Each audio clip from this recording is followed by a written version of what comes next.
get started with Nancy's case study, I just wanted to pull up the cheat sheet once again and show you that there is also information about the Medicare work incentives.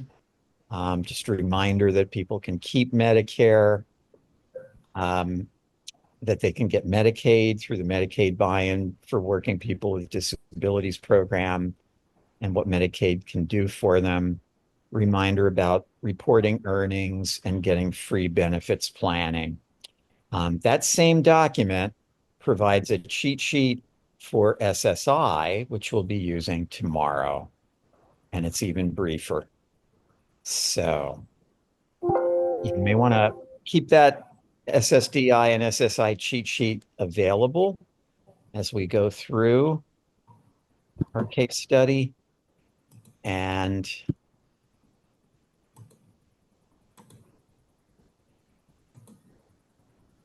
the enlarge sheet. All right. So, in my opinion, the best way to learn this information is always with real people. And I'm very, very grateful to Nancy for volunteering to participate in this case study.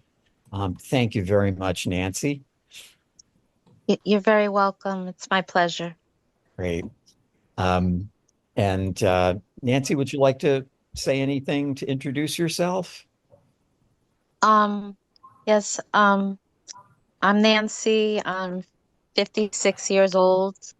I currently work as an usher at the Central Brooklyn Public Library branch, and I receive SSD, and I've been working there, I would say part-time for almost 2 years.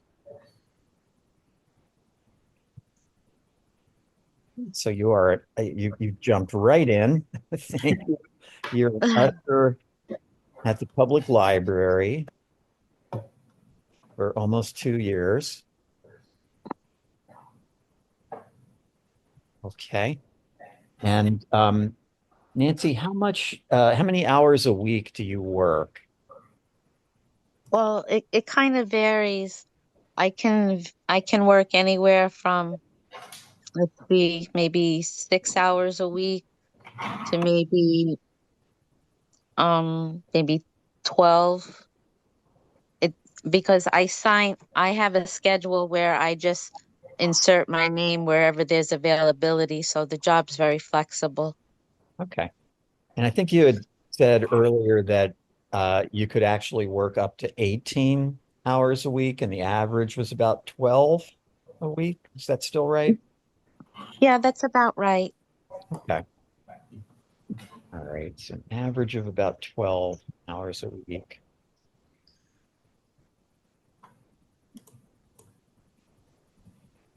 Okay. And how much do you make per hour? I make 16.50. Okay. 16.50 an hour.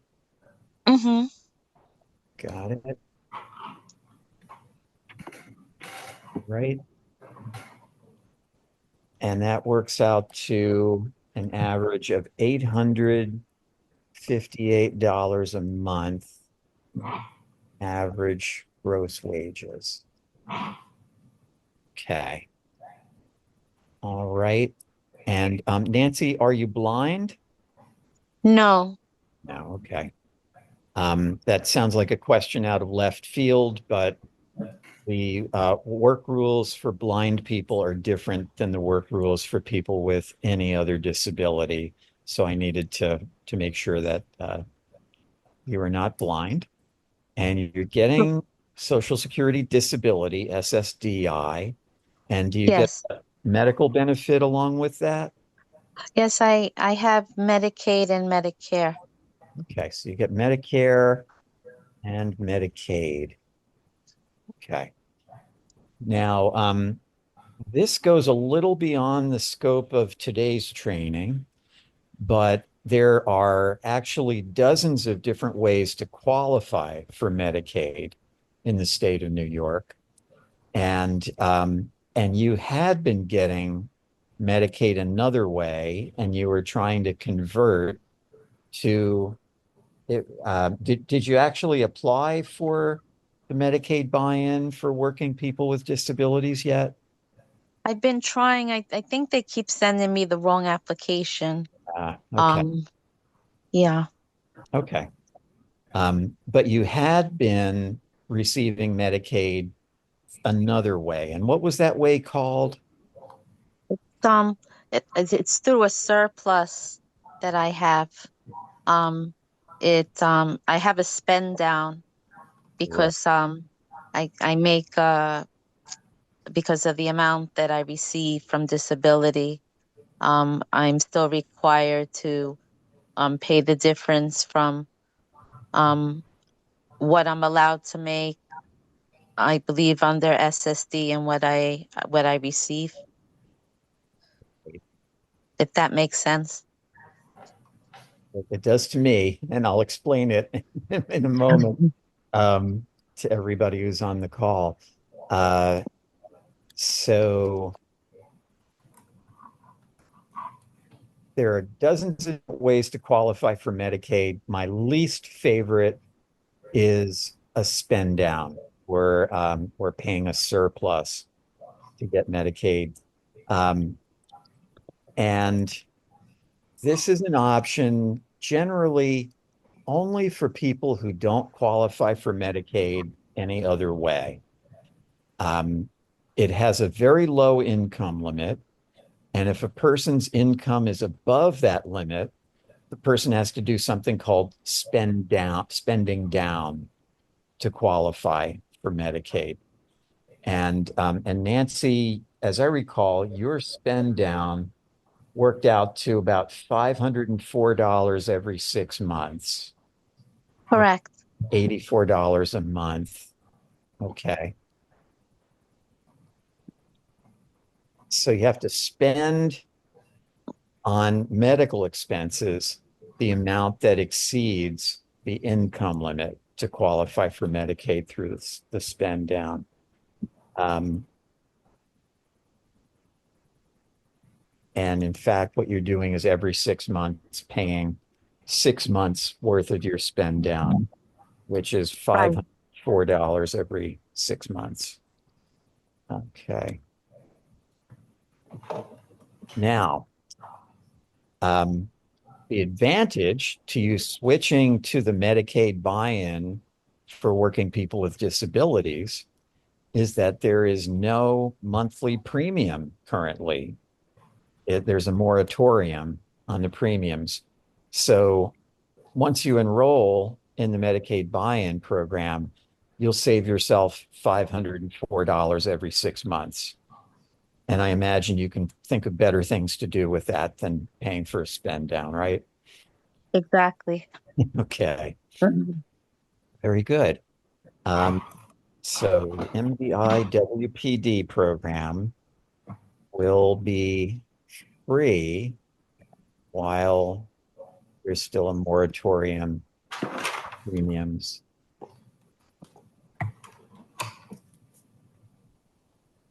Okay. All right.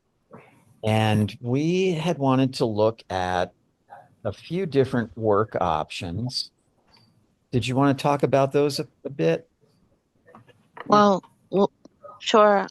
What I was thinking of as different work options was becoming either like a librarian, a physical therapist, or a speech therapist. Okay. And yeah, Okay. and I know that um I would be making more than I do on my disability. And I guess my biggest concern about working full time is just because of my anxiety and working under deadlines and naturally being expected to go to work a lot more often than I currently do. Okay. So, Nancy, as we discussed, the purpose of this case study is to give you information so you can make an informed choice about your work options going forward. Um, and so that people on the webinar can learn. Um, so you're not expected to make any decisions, certainly not any decisions quickly. This just provides you with information.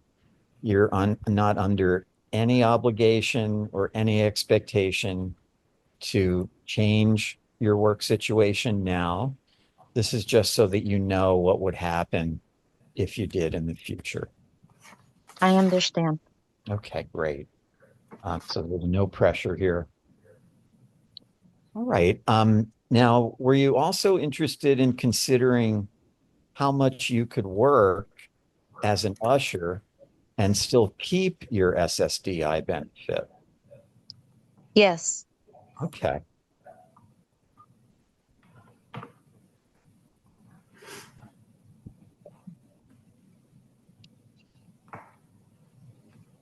That would be another option to consider, mm-hmm, right?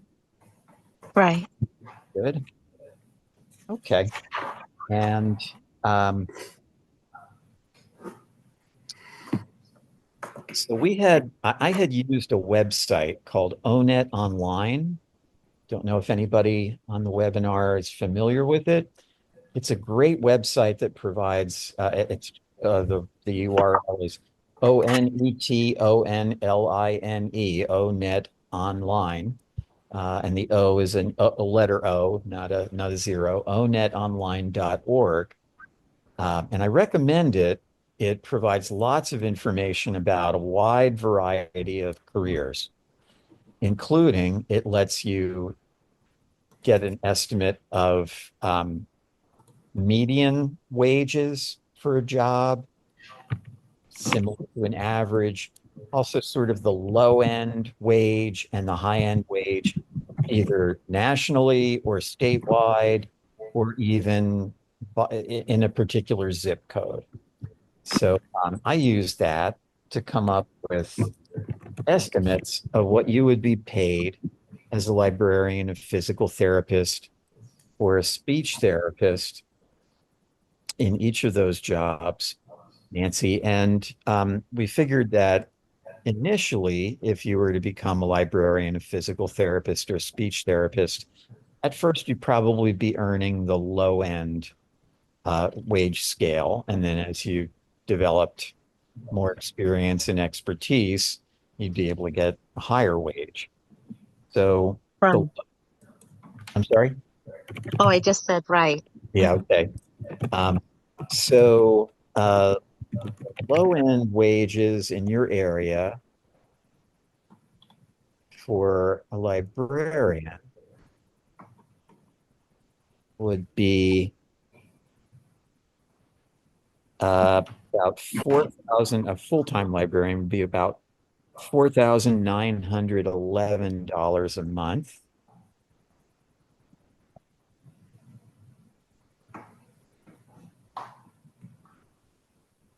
For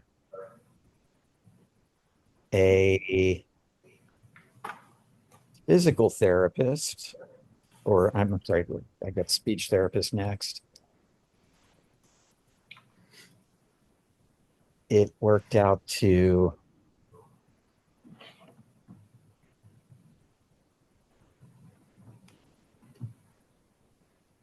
$6,226 a month. And for a physical therapist,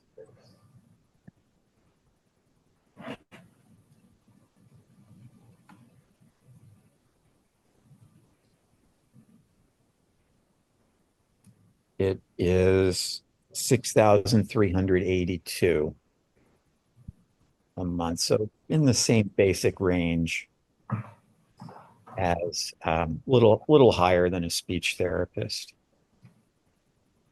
Okay. And which kinds of expenses are you paying for now, related to work, Nancy? Transportation, Mhm. um, and food. Okay. So you're paying for transportation and um and you and what sort of transportation are you using? I take a train and a bus. Okay.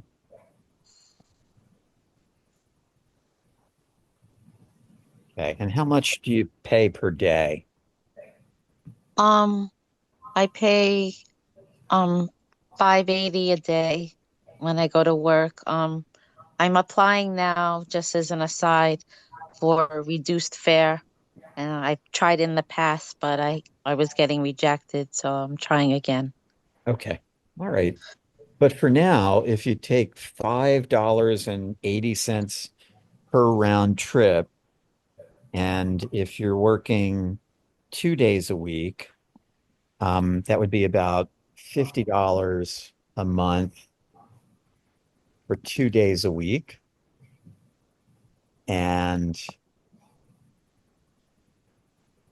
about $101 a month for 4 days a week.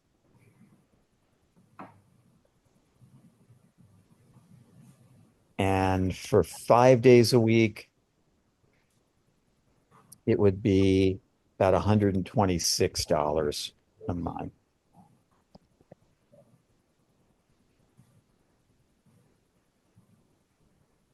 Okay. And you're paying for lunches, right?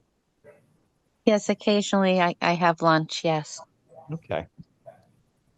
And we figured lunch might be $10 a day. Mm-hmm. Okay. Right. And of course, you're paying for taxes. Yes. Okay.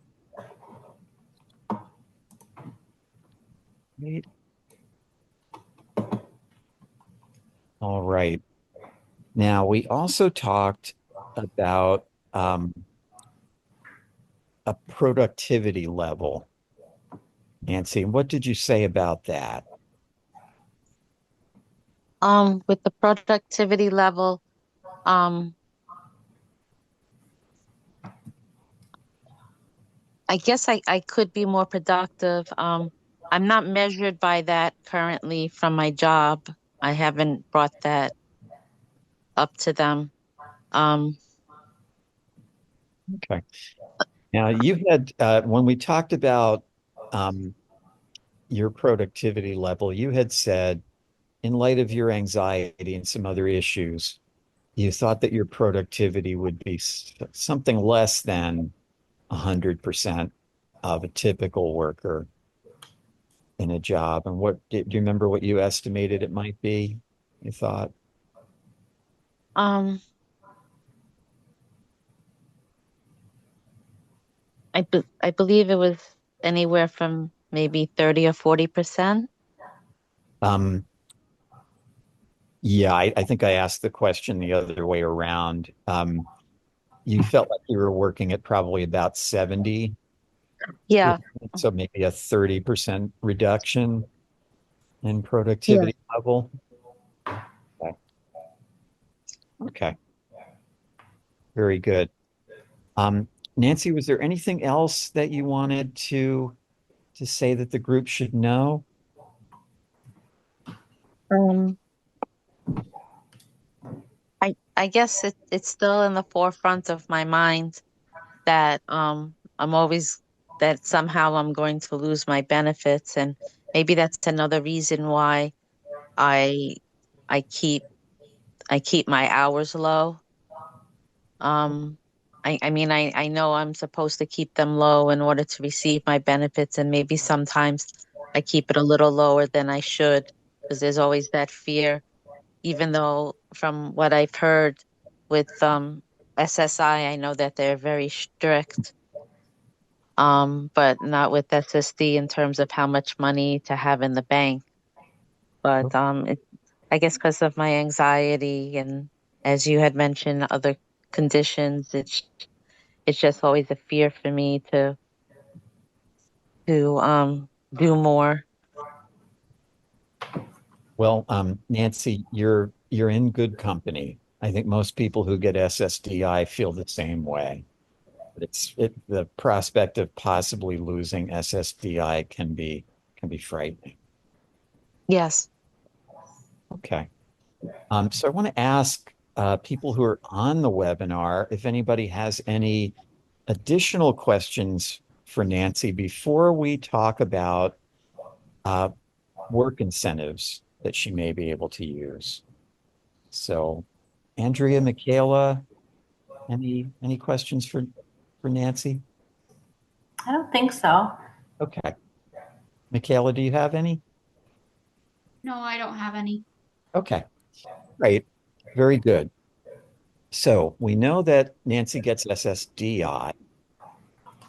What would be the first work incentive that Nancy would be using? Let's assume that she had just started working for the first time since she started getting SSDI. Which work incentive would she be using then? And your cheat sheet should remind you. It's that 9 month period. The trial work period. Yeah, thank you, Andrea. So the trial work period.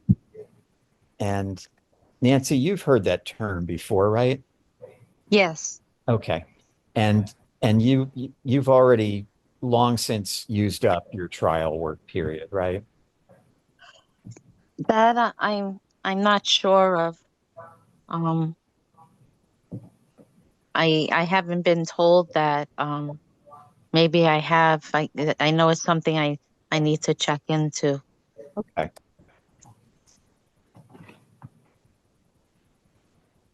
Okay. Um, so that's something to be aware of. But for our purposes, we can just focus on after your trial work period, um, what would happen if you increased your hours? And then what would happen to your benefits if you worked full time in the future? Okay. So Um. um, that's not a question for you. I'm sorry. Oh That's just no. It's that's okay. we're for the learners, the group here. Uh, Uh, so if Nancy were to increase her hours and were to earn more than the SGA dollar amount of $1,620 a month, just has uh, did anything that Nancy told us give us a clue about a work incentive she might use to be able to earn more than $1,620 a month, but not be doing SGA? We could explore the possibility of using transportation as an IRWI. Okay. Transportation as an IRWI would be a good one. Um, the catch here is that Nancy uses standard public transportation, the train and the bus, and that's considered kind of the baseline for transportation. For transportation to be an impairment related work expense, it needs to be something over and above standard public transportation, and it needs to be disability related. So that would rule out the transportation, but it's a really good thought, and transportation is a very common IRWI for many people. Um, so thank you, Andrea, for bringing it up. Um, do we have anything else here that's listed under work expenses that might help Nancy earn more and still keep SSDI? Could she use a subsidy for the lower productivity level? Thank you, Michaela. Exactly. We've got a possible subsidy.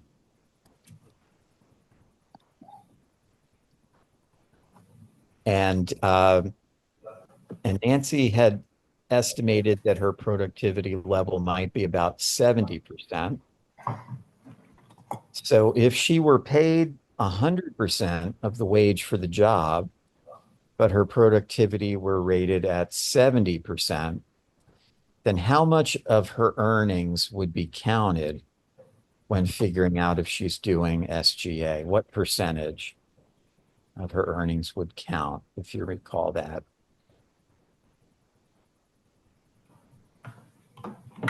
70%?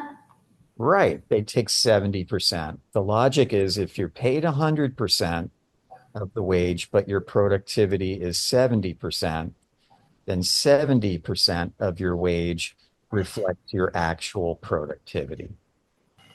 So that means Nancy's going to be able to earn considerably more than $1,620 a month if she has a subsidy. If only 70% of her earnings are going to count, then she can earn a lot more than $1,620 a month. Okay. Now, in the future, when we look at even the low end wages for librarians, speech therapists, and physical therapists, do you think that Nancy is going to be doing SGA if she eventually becomes a full-time librarian or therapist? Looking at those low-end wages under work options to consider. Yeah, even with a subsidy, even if only 70% of her earnings are counted, she's still going to be earning way more than $1,620 a month.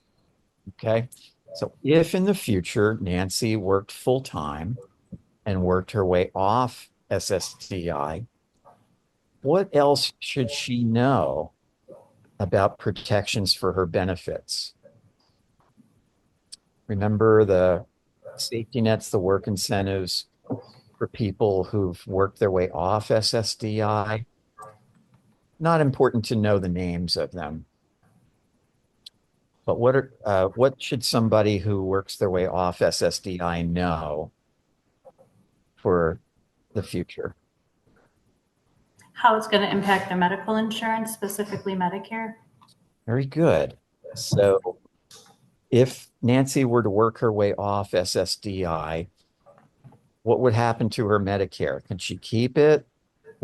Could she keep it only for a limited time? Would she lose it? Your cheat sheet shows you.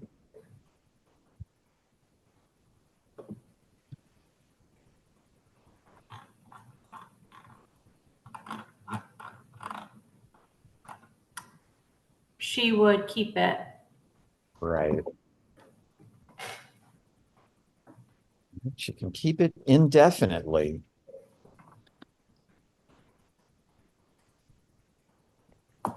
Even if SSDI stops.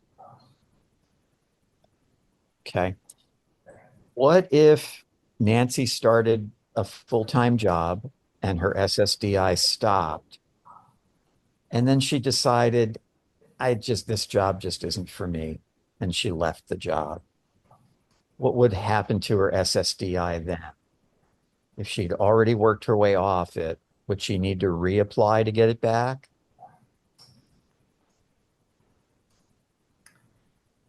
So if she went through the extended period of eligibility and the grace period and all of that, then she would be in the 5-year span for the EXR. Right. So to put it in layperson's terms, but thank you, Andrea, you nailed it. If Nancy worked her way off SSDI and then later she stopped working or stopped doing SGA, would she have quicker and easier ways to get back on SSDI than reapplying? Yes. Okay, great.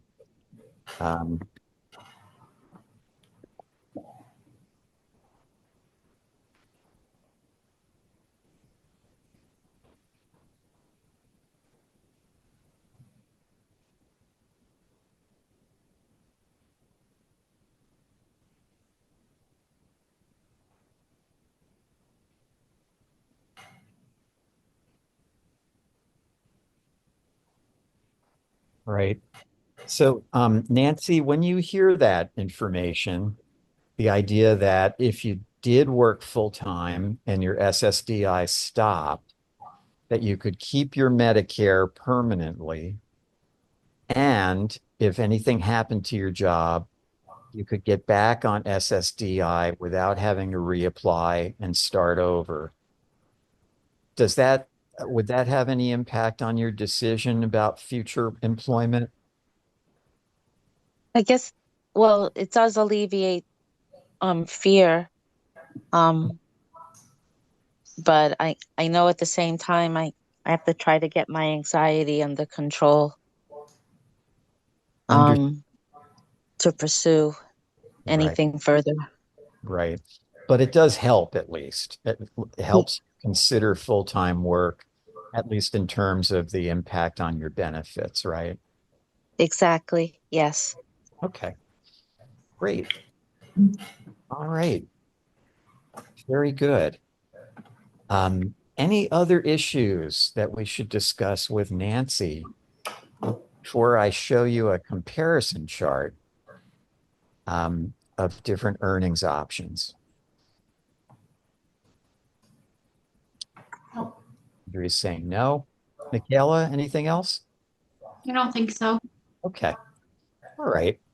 So let me show you this comparison chart. A benefits planner will show Nancy something similar if she works with a benefits planner.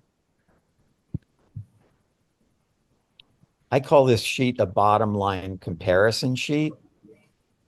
And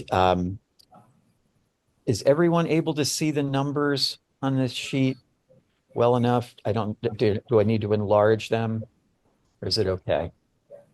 I'm okay. Okay. I'm Yeah. good. Okay. Great. Yeah, I'm the oldest one here. So if I can see it, you probably can too. All right. Um, so what this chart shows is several different earnings scenarios. You can see them labeled across the top. Working 12 hours a week as an usher, making $16.50 an hour, which is Nancy's current situation.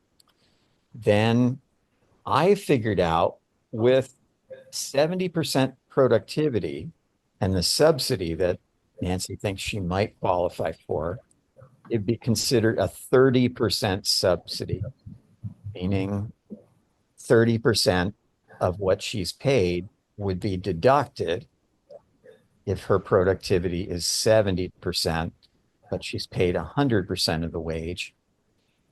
I did the math and figured out that she could be working 32 hours a week, making $16.50 an hour.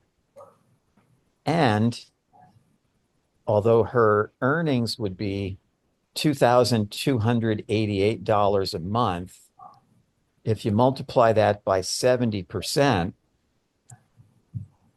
it is, give me a moment, pull up my calculator here.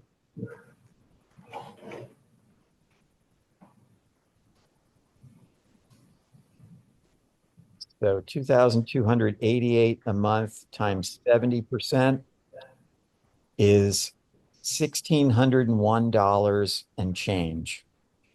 And remember what the SGA dollar amount is for a person who's not blind?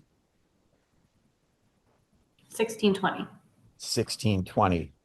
So if Nancy worked 32 hours a week, made $2,288 a month, and had a subsidy, a 30% subsidy, would she be below SGA? She would be about $19 a month, 18 or 19 a month under SGA. And could she then keep her SSDI with that level of earnings? She could, absolutely. Then we wanted to compare that to, I just put in two full-time earnings options, working 40 hours a week as a librarian with the low end salary scale would be about $4,911 a month. And the low end scale for a physical therapist, it's 6,382 a month. So working 12 hours a week as an usher. Clearly, Nancy's earnings are well below SGA. She's earning only about $858 a month. So you can see the next line down is SSDI. She gets to keep her SSDI. And working 32 hours a week with the subsidy, she'd still be under SGA and could still keep the SSDI. But working full-time in either the librarian or the physical therapist job, she would certainly be doing SGA. And after her grace period, her SSDI would go down to zero, would stop. Okay. And that is it for the income section. Then we move down to the out-of-pocket expenses.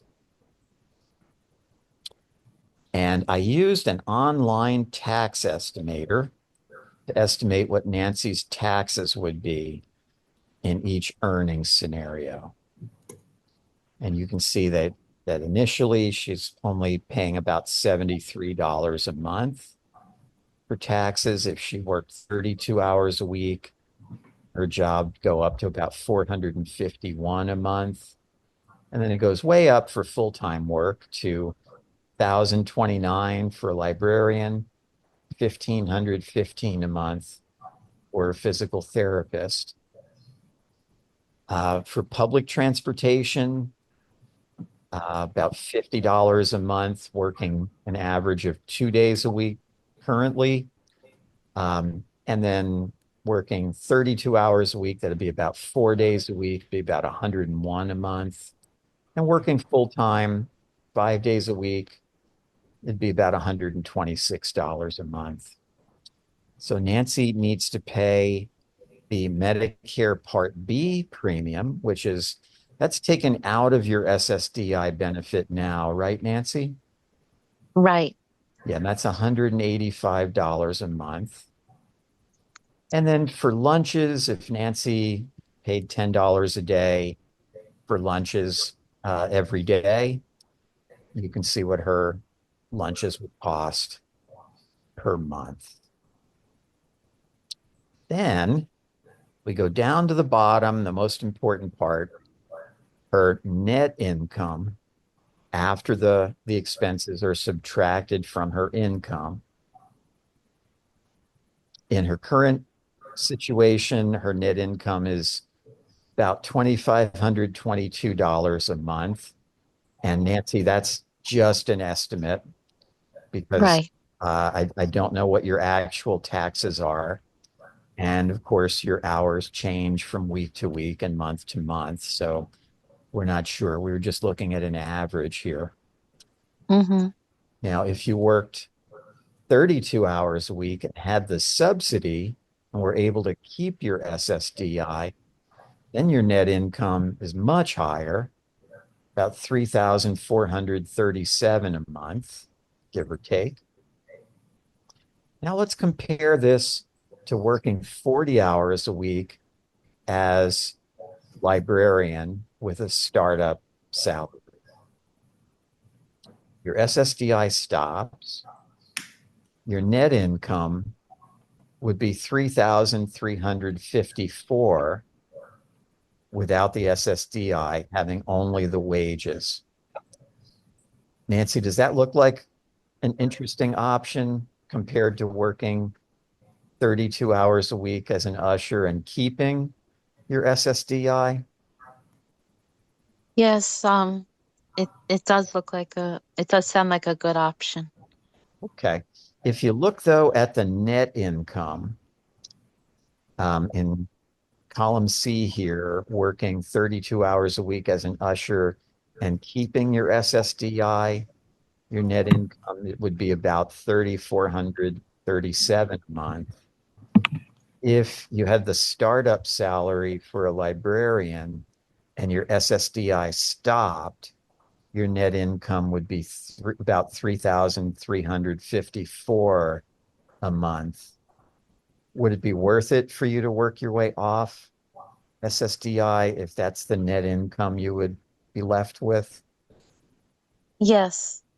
Okay. Well, then you are a better woman than I am. I would compare that to working 32 hours a week and keeping the SSDI when your net income would be close to $100 a month more than if you worked as a startup full-time librarian and your SSDI stopped. So you might think, well, I think I'd need to earn more than an entry-level librarian would earn to make it worthwhile for me to work my way off SSDI.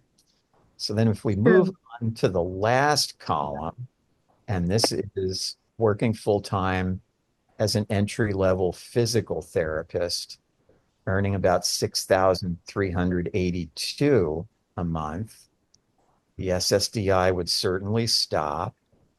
After all the expenses, your net income would be about $4,339 a month, even without the SSDI. Does that look appealing compared to the other options, Nancy? Mm, I, I guess so. I guess it's still something I'd have to consider. Even when I said yes before, I guess I wasn't thinking it through properly.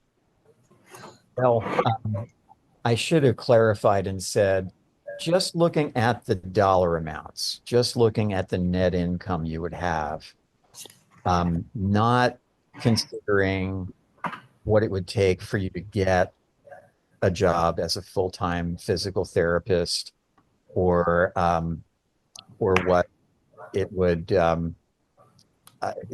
how it would affect your stress level. If those were not issues and you were looking just at the money,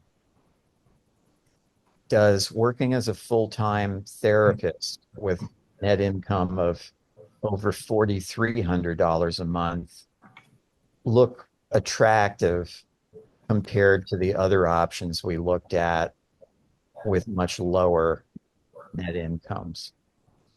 Yes, Yeah. yes. And what most people would think, Nancy, would be, I think they would agree with you that working full time as an entry level physical therapist would give you a net income high enough that it might be worth considering working your way off SSDI. Whereas working as a full time entry level librarian, which would give you actually somewhat less net income after your SSDI stopped than if you worked 32 hours a week as an usher and kept your SSDI. That would probably not be so attractive, Right. right? Okay. So, Nancy, did you have any questions or anything else to tell us at this point? Um, trying to think. I just I just know that I believe I have a good situation for now with this job because I guess the expectations aren't that great. They don't expect me to sign up all the time. Um, and for now it fits well with my life. Mhm. Um, and the other obligations that I do have. That makes If perfect. if anyone has, as Michael has said, if anyone has questions for me, please feel free. Great. So, Nancy, one final question for you. Do you feel pressured to change your work situation as a result of this case study? No, Okay. I find it informative and educational. Okay. Great. So, do you feel like this gives you more information just about the money you would have with different jobs and hours? Yes, I believe it it does because it just reemphasizes the different options I have and when it's possible to keep my SSDI and when I can make enough that I won't have to rely on it anymore. Very good. Okay. Michaela, Andrea, did you have any questions or comments for Nancy? I think it's just important to point out, like you did, that you're on SSDI and not the needs-based program, being SSI. So whether you're earning $858 a month or $1,500, there's nothing that's going to kick you off of the program, like nothing different other than like a medical review or something like that. So if you're medically able to, absolutely maximize the income that you're able to make, because you can earn up to SGA with being able to collect your entire SSDI benefit. Whereas people on that other program, because it's needs based, any other source of income is going to reduce their benefit. So by collecting the benefit that you really have a lot of options. And then I heard you talk about the resource limit in the beginning, that you're scared about that $2,000. So just wanted to like explicitly say that Social Security does not impose a resource limit, but I know you said you're on Medicaid and they do. But even Medicaid's resource limit is much higher than the SSI resource limit. It's like 32,000 and change right now. So if you wanted to put money aside, you could. If you wanted to exceed that resource limit, there's accounts available that where you won't be penalized, such as ABLE accounts. Like those are really popular in New York State. So just wanted you to know that you have a lot of options if you're medically able to, so that you have more income each month without being penalized for it. Thank you. That's great. Thank you, Andrea. And Michaela, did you have anything to add? Or any No, questions? I didn't. Okay. All right. Very good. All right. Well, Nancy, thank you so much for participating in this. It's a little nerve-wracking to put yourself out there publicly like this. Um, but you did it in spite of anxiety, um, and I hope you got enough information to make this worthwhile to you. And I certainly think that it was a useful learning experience for people on the webinar.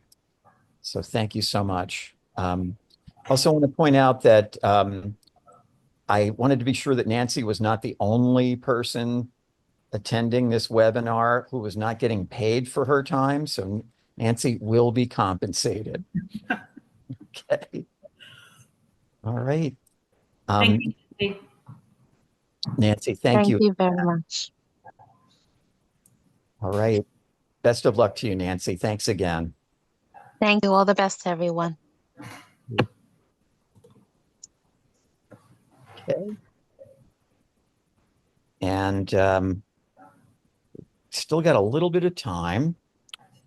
So I learned something about doing presentations years ago, and that is if you want a presentation to be memorable, you have to do something unexpected. So this song is called SGA. What do those three initials mean? Depends on whom you ask. Some government atrocity, Trump fans take to task. Bernie Sanders likes to think it's sweeping greed away. The rest of us just shorten it to SGA. The bureaucrat's economy of language casts a spell. They never use one syllable, if nine would do as well. Substantial gainful activity takes much too long to say. Let's stick with the diminutive SGA.